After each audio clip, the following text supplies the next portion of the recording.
नमस्कार दोस्तों, राधे राधे। मेरे YouTube channel practical astrology with Neha में आप सबका स्वागत है। दोस्तों, आज हम बात करेंगे मनी प्लांट की। आज हम जानेंगे कि मनी प्लांट को कहाँ लगाने से फायदा होता है, ये पौधा हमें किस तरह से सुख समृद्धि देता है और कैसे ये पौधा हमें नुकसान पहुंचा देता है।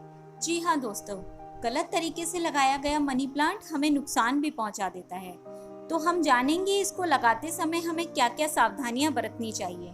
तो चलिए जान लेते हैं आज मनी प्लांट से जुड़ी हुई कुछ बातें। लेकिन उससे पहले मैं आप सब लोगों से रिक्वेस्ट करूंगी कि अगर आपने मेरे YouTube channel practical astrology with Neha को सब्सक्राइब नहीं किया है तो प्लीज़ मेरे चैनल को सब्सक्राइब कर लें और बेल आइकन को प्रेस कर दें, जिससे कि मेरे आने वाले सभी वीडियोस के नोटिफिकेशंस आप लोगों को मिलते रहें। दोस्तों, मनी प्लांट एक बहुत ही आसानी से पाया जाने वाला पौधा है और उतनी ही आसानी से ये पौधा लग भी जाता है। हम इसको एक डंडी मात्र से ही आराम से लगा सकते हैं। इसको मिट्टी और पानी दोनों में ही आसानी से लगाया जा सकता है। कहा जाता है कि इस पौधे में धन को आकर्षित करने की क्षमता होती है। यह सुख व समृद्धि देता है। दोस्तों, क्या कारण है कि इस पौधे के लिए ये माना जाता है? तो दोस्तों, इसका कारण ये है कि ये पौधा शुक्र ग्रह का प्रतिनिधित्व करता है। जी हाँ, इस पौधे पर शुक्र ग्रह का प्रभाव होने की वजह से ही इस पौधे के बारे में ऐसा कहा जाता है। जैसा कि हम जानते ही हैं कि शुक्र ग्रह भोग, विलासिता और सुख समृद्धि प्रदान करने वाले ग्रह हैं। जी हाँ, हमारे आसपास जितनी भी लग्जरीज हैं, जितनी भी हम लोग साधन या भौतिक साधनों का इस्तेमाल कर रहे हैं, ये सब शुक्र ग्रह के ही वजह से हम लोगों को मिलते हैं। इसलिए इस पौधे को घर में लगाना अच्छा माना जाता है। चलिए अब बात करते हैं कि इस पौधे को घर में कहाँ लगाया जाए। क्या हम कहीं भी इस पौधे को लगा सकते हैं? तो इसका उत्तर है नहीं दोस्तों, इस पौधे की एक दिशा निर्धारित है। इसको सही दिशा में लगाने से ही यह अपना प्रभाव दिखाता है। अगर ऐसा नहीं किया जाए तो ये नुकसान दे सकता है। तो दोस्तों, मैं बता देती हूँ कि इसको लगाने की सही दिशा है आग्नेय कोण, जिसे कि हम दक्षिण पूर्व कहते हैं। ये दिशा इस पौधे को लगाने की सर्वोत्तम दिशा है। इसका कारण ये है कि यह दिशा भी शुक्र ग्रह की ही दिशा है। इसलिए इस पौधे को सिर्फ इसी दिशा में लगाना चाहिए, क्योंकि शुक्र ग्रह का प्रतिनिधित्व ही मनी प्लांट करता है और आग्नेय कोण भी शुक्र देव की ही दिशा है। तो इसीलिए इस दिशा में लगाया गया मनी प्लांट हमें अपने अच्छे रिजल्ट्स दे पाता है। हमें एक्चुअली में जो उसके बेनिफिट्स होते हैं वो अच्छे से मिल पाते हैं। आप अपने घर में के इसी दिशा में इस पौधे को लगाएं। अगर अभी तक भी आपने इस पौधे को कहीं और लगा रखा था तो फ्रेंड्स, कोशिश करें कि आप वहां से हटा के इस पौधे को दक्षिण पूर्व आग्नेय दिशा में लगा दें। तब आप इसका फर्क बिल्कुल देख पाएंगे। आप जरूर देखेंगे कि ये आपको बहुत अच्छे से फायदा पहुंचा रहा है। तो चलिए दोस्तों, अब कुछ सावधानियां भी जान लेते हैं कि इस पौधे को लगाते वक्त हमें क्या क्या सावधानियां बरतनी चाहिए। फ्रेंड्स, ध्यान रखें कि इस पौधे को भूलकर भी कभी ईशान कोण में ना लगाएं। ईशान कोण यानी कि हमारे घर का उत्तर पूर्व कोना। इस दिशा में इस पौधे को कभी नहीं लगाना चाहिए। इस दिशा में लगाया गया मनी प्लांट हमें सबसे ज्यादा नुकसान पहुंचाता है और इसके नुकसान पहुंचाने का जो कारण है वो है कि उत्तर पूर्व दिशा जो होती है वो देवगुरु बृहस्पति की दिशा है और देवगुरु बृहस्पति और शुक्र ग्रह के बीच मित्रता नहीं है। इसलिए उस दिशा में लगाया गया पौधा आप लोगों को बहुत ज्यादा नुकसान, खास तौर पर आर्थिक नुकसान पहुंचा सकता है। दोस्तों, इस पौधे को कभी भी जमीन पर ना फैलने दें। जब इसकी बेल बढ़ने लगे, आप देखिए कि आपने ये पौधा लगाया हुआ और जैसे जैसे ये ग्रो करता है, इसकी ग्रोथ हो रही है, इसकी बेल बढ़ने लगी हैं, तो आप एक काम ये करें कि इसको ऊपर की तरफ बढ़ने दें। मतलब किसी भी सपोर्ट के साथ कोई डंडा लगा के या कोई रस्सी बांध के आप इस तरीके से कुछ सेटिंग करें इसकी कि ये ऊपर की तरफ बढ़ने लगे, इसकी बेलें जमीन पर ना गिरें। दोस्तों, ये ग्रोथ देने वाला पौधा है, मतलब आपको तरक्की देने वाला पौधा है। तो जैसे हम नीचे से ऊपर की ओर तरक्की करते हैं ना, हम लोग अपना एक वो देखते हैं कि हम नीचे से ऊपर की तरफ बढ़ रहे हैं तो हम जान पाते हैं कि हम तरक्की कर रहे हैं, हम ग्रोथ कर रहे हैं।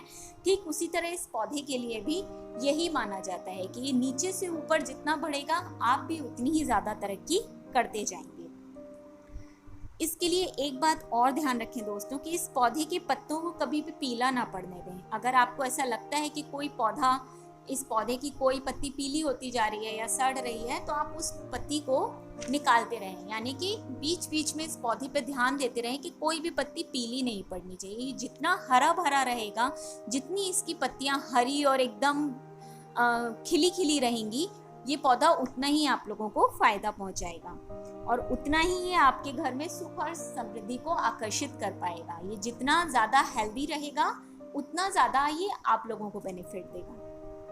दोस्तों, कभी भी इसको घर से बाहर ना लगाएं, कभी भी अपने घर की बाउंड्री के बाहर इस प्लांट को ना लगाएं। ये पौधा हमेशा घर के अंदर होना चाहिए। जैसे हम अपने पैसे को संभाल के रखते हैं ना, हमारी कोई भी कीमती चीज़ होती है, हम उसे घर के अंदर सेफ समझते हैं, ठीक उसी तरह इस पौधे को भी आप हमेशा घर के अंदर लगाएं। कभी भी ये पौधा आपके घर के बाहर नहीं। जैसे आप इसको अगर बेल के रूप में लगा भी रहे हैं, तो कोशिश करें कि बाउंड्री के अंदर ही रहे, ये बाउंड्री के बाहर नहीं जाना चाहिए।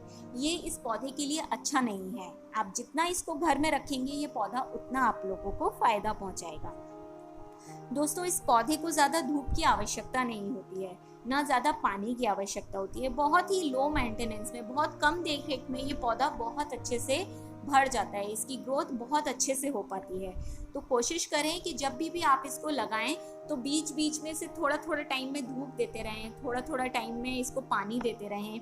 और इसको आप चाहें तो अपने घर के लिविंग रूम में, हॉल में, ड्राइंग रूम में आप इसको आग्नेय कोण में लगा सकते हैं। ये एक इंडोर प्लांट है, तो ये अंदर भी, मतलब बिना धूप और रोशनी के भी ये बहुत अच्छे से ग्रोथ करता है, ये बहुत अच्छे से बढ़ जाता है।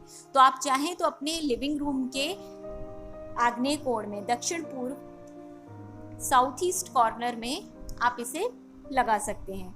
इससे ही आपके ड्राइंग रूम की खूबसूरती तो बढ़ाएगा ही, घर के लोगों के बीच रिश्ते भी बहुत अच्छे बनाएगा। जी हाँ दोस्तों, ये क्वालिटी भी है इस प्लांट में। ये पौधा घर के लोगों के बीच रिश्ते भी अच्छे बनाता है। और अगर आप चाहें तो आप इसको पानी में भी लगा सकते हैं। बस एक बात का ध्यान रखें कि अगर आप इसको पानी में लगा रहे हो, तो थोड़े थोड़े टाइम में इसके पानी को चेंज करते रहें। इसको ज़रूरत होती है कि थोड़े थोड़े टाइम में, थोड़ा थोड़ा समय बाद आप इसके पानी को बदलते रहें, इससे ये अच्छी ग्रोथ करता है। दोस्तों, हमारे वास्तुशास्त्र में इस पौधे की बहुत महत्ता बताई गई है। कोशिश करिए कि आप भी इसको अपने घर में लगाएं और इससे फ़ायदा लें। और एक और ख़ास बात दोस्तों, अगर आप इसे अपने घर के लिविंग रूम में लगा रहे हैं या आप किसी ऐसी जगह पे लगा रहे हैं इसको जहाँ पे इलेक्ट्रॉनिक सामान ज़्यादा रहता है, जैसे टीवी, कंप्यूटर, जिसमें से रेडिएशंस निकलती हैं, अगर ये उस जगह पे लगाया जा रहा है, तो फ्रेंड्स आपको जानकर अच्छा लगेगा कि ये उसकी रेडिएशंस को भी सोखता है। उससे जो भी नेगेटिव रेडिएशंस रेज आपके बाहर निकल रही हैं उस टेलीविज़न में से या उस कंप्यूटर में से, तो ये उनको भी अपने अंदर ले लेता है। उस नेगेटिव इफ़ेक्ट से भी ये आप लोगों को बचाता है। जैसा कि मैंने आपको बताया ही कि हमारे वास्तुशास्त्र में इस पौधे की बहुत ज़्यादा महत्ता बताई गई है। कोशिश करिए कि किसी न किसी रूप में पानी में लगा के या गमले में, छोटे मिट्टी के गमले में लगा के या कोई छोटे से सुंदर से पॉट में लगा के आप इसको अपने लिविंग रूम में ज़रूर रखें। और ताकि आप इससे जो फ़ायदे मैंने आपको बताए हैं, आप वो फ़ायदे इससे ले सकें। और जो सावधानियां मैंने आपको बताई हैं, प्लीज़ आप उनका भी बहुत ध्यान रखें। कहीं ऐसा ना हो कि आप फ़ायदा सोच के इस पौधे को अपने घर में लगाएं और ये उल्टा आपको नुकसान पहुंचा दे। तो फ्रेंड्स, थोड़ा सा मेक श्योर करिए, थोड़ा सा कोशिश करिए इस चीज़ के लिए कि जो सावधानियां आपको इस पौधे से संबंधित मैंने आपको बताई हैं, प्लीज़ आप उनका बहुत अच्छे से ध्यान रखें। तो चलिए फ्रेंड्स, आज के लिए इतना ही। मिलते हैं अपने अगले वीडियो में किसी नई जानकारी के साथ।